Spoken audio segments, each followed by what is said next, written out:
Hi everyone, welcome to Colombian Jukebox. My name is Rebecca. The focus of today's video is on some recommendations and tips you should follow when visiting Medellin. Over the course of the years, Medellin has made it into some top travel destination lists by reputable sources like the New York Times, National Geographic, and Time Out magazine. And so there's been this big hype around the city. And as a guide in Colombia and also in New York City, I have compiled a list of things that I think you will find helpful when visiting Medellin. If you're interested in learning about the tours that I am guiding, you can visit me at colombianjukebox.com. I have also laid out all the pertaining information in the description of the video. So let's get started with some of the recommendations that I have put together for you. I have grouped them into segments. The first one is on transportation. At the moment, Medellin is the only city in Colombia that has a rapid transit system. The metro is really important to the culture of the city, and it is a great source of pride for paisas. If you're looking to engage with locals, mix in with them, using public transportation is definitely a great idea. But before you get on board, there are some rules you need to adhere to. The first one is that there is no eating or drinking allowed on the metro. And this might be a little confusing because some metro stations have food kiosks and vending machines, but you'll notice that they are placed before the turnstile. The second thing to know is that there are no large packages allowed on the metro. So if you are planning on using public transportation from the international airport in Rio Negro to your accommodations in Medellin, and you bring luggage with you, you might want to reconsider your strategy. You will be able to use the buses available at the airport into the downtown area of Medellin, but you won't be able to board the metro. Which brings me to my second recommendation in this transportation segment. If you are using a yellow cab, if you are using an Uber, or if you hire private transportation, it is very important for you to know that we do not slam car doors or trunks in Medellin. These cars are the driver's primary source of income. And so there is a lot of TLC given to these cars because repairs are expensive. So please keep that in mind when you are getting on or off a cab. Also, if you're slamming doors, it might be interpreted as you being rude or not happy with the service you are being provided. The second segment is on hygiene. Colombians consider having good hygiene as a form of respect. It shows that you care about yourself and that you care about others as well. Nobody wants to be around foul odors. So please brush your teeth after every meal and make sure that you are presentable at all times. It shows that you care about yourself and in turn, you care about others. The other thing that I think is worth mentioning is that burping is considered highly disrespectful in Colombia. In the United States, I know that if we burp and it's followed by an excuse me, it's okay. In Colombia, not so much. So if you find yourself in this predicament, excuse yourself from the group or the area that you're in and make it back whenever you're done taking care of your business. And the last thing regarding hygiene is that the streets of Medellin are extremely clean. Please dispose of the trash in its appropriate recipient. Sometimes you're not going to be able to find the recipient. Please hold on to it and dispose of it when those are available to you. All right, let's move on to the third segment of recommendations. It's revolving trust. Trust is a big thing for paisas, and there are several ways to go about trust in Medellin. The first thing to know is that paisas are huge on hospitality. If you have a question, you may think that you have a question, but in reality, you have two questions. The first one is, ¿Cómo estás? Please greet them before asking any question. After you do so, you may go ahead and get on with your question. Sometimes we forget, we're in a rush, we're frazzled, and we go directly to the point. That doesn't work very well here. Take it from me, I'm from New York, I have made this mistake. The second thing that is important to know in terms of this trust trust building thing is that paisas are big on offerings. So you might see them offering you a tinto, which is a small shot of coffee, or a shot of aguardiente, or a snack. If you reject whatever they're offering you, they're going to interpret it as you not trusting them. And so to avoid this uncomfortable situation, unless you have allergies or, there's a real big reason why you're not accepting whatever they are offering to you, I recommend that you take it, you express your gratitude for it, and keep it moving. All right, let's move on to the fourth. It's on tipping culture. There's not much to say except that the culture is present in Colombia. And although it's not mandatory, tips are highly appreciated. The norm is 10%, and they call it a service fee that they add on to the total of the bill. They will ask you, ¿desea incluir el servicio?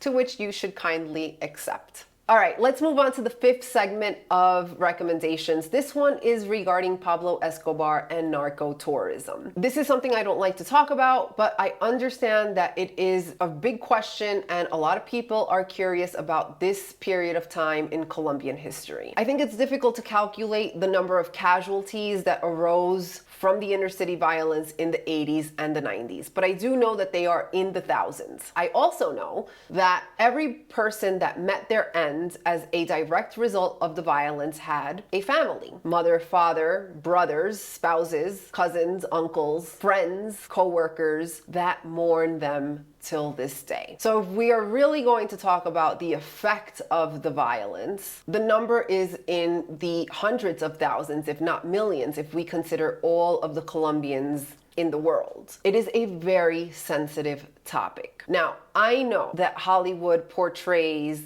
Pablo Escobar and his cronies as some sort of Robin Hood figure. I get it. That's what Hollywood does, right? And there probably are some sympathizers of Pablo Escobar somewhere in the city. And I'm sure, to give you an example and to give you the perspective of this idea that people say, oh, but there are people that do look up to him. Well, yeah, there are also people that admire and look up to the work that Osama bin Laden did. To me, they are two monsters of the same monstrosity, of the same caliber.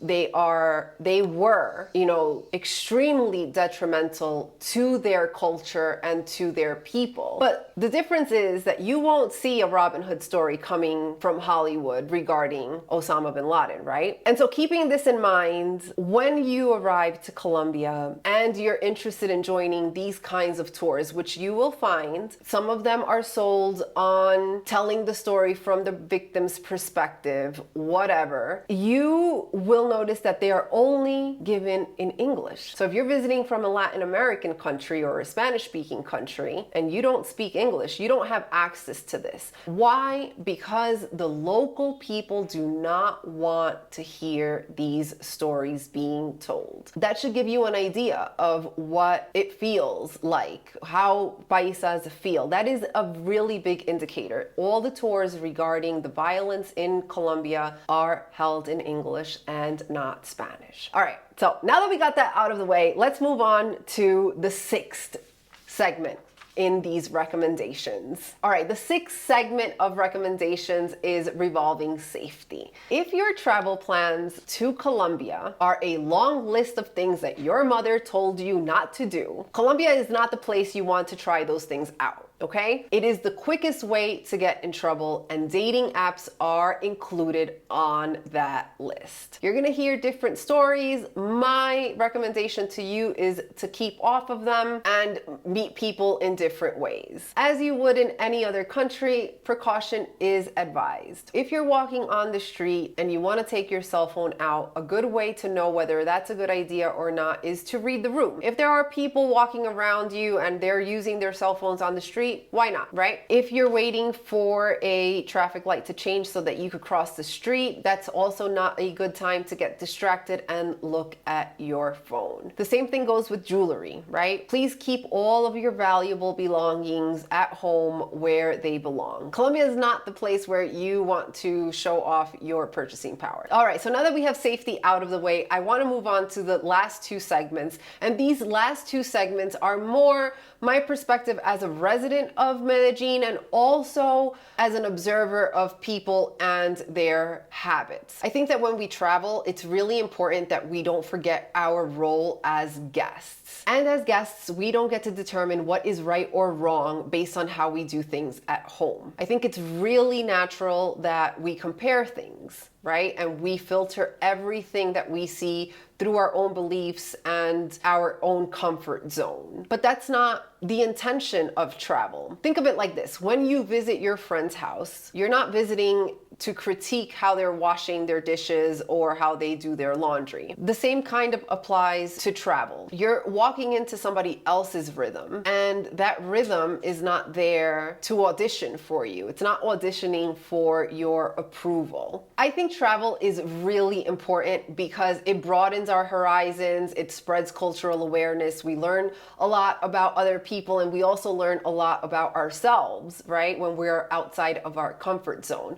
But there is this colonial dimension to travel that I think often gets ignored. A lot of it comes from entitlement. I think that there are people that are intentional about it and they assert themselves and they want to establish superiority. But I think that the majority of people are unconscious about their behavior. And that's why I think it's important to talk about. Most tourists have a much larger purchasing power than the locals, right? So when you have a larger purchasing power, you have access to more choices, you have access to mobility, but access does not translate to ownership. And yes, tourism is a huge part of the economy, but that doesn't mean that there aren't limits, and it doesn't mean that everything is up for consumption just because you can buy it. And then there is this performative side of tourism. You know, it often happens that somebody comes across something new, a new ritual, a new custom, new food,